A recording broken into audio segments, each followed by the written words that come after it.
comes after a record-breaking year of heat-related deaths in Maricopa County. The county reports that there were 378 people who died last year because of this, and many of them were homeless. So this funding is coming to provide extra resources this summer to try to bring that number of a death toll down and not see that happen this summer. Now, you're seeing right now the webpage that the county posted showing how much money each city is getting. So it's over $4 million worth. $3.8 million is devoted to these cities. And you can see that they all have different amounts and they're using it for different resources. Glendale is using its $771,000 to open 3 new heat relief centers, more street outreach, and provide more transportation to heat relief centers. And then you got cities like Peoria. They're using their allocation to provide 100 heat relief kits and hotel vouchers for up to 35 people between now and September.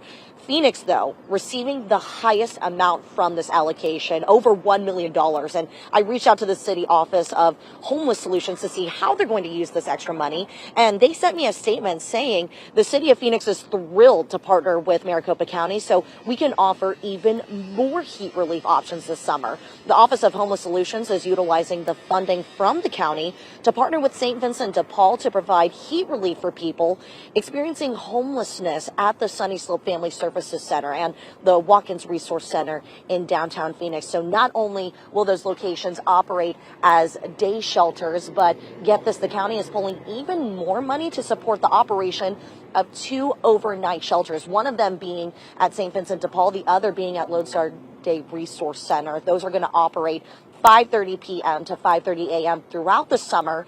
And on top of that, they're also going to provide more overnight weather relief beds over at the Human Resource Campus here in Phoenix. And so this is coming amidst that triple-digit day that's anticipated for Sunday and a really hot week next week. So I'd say it's coming at a pretty good time, guys. Back to you. It sure is. Thanks, Elena.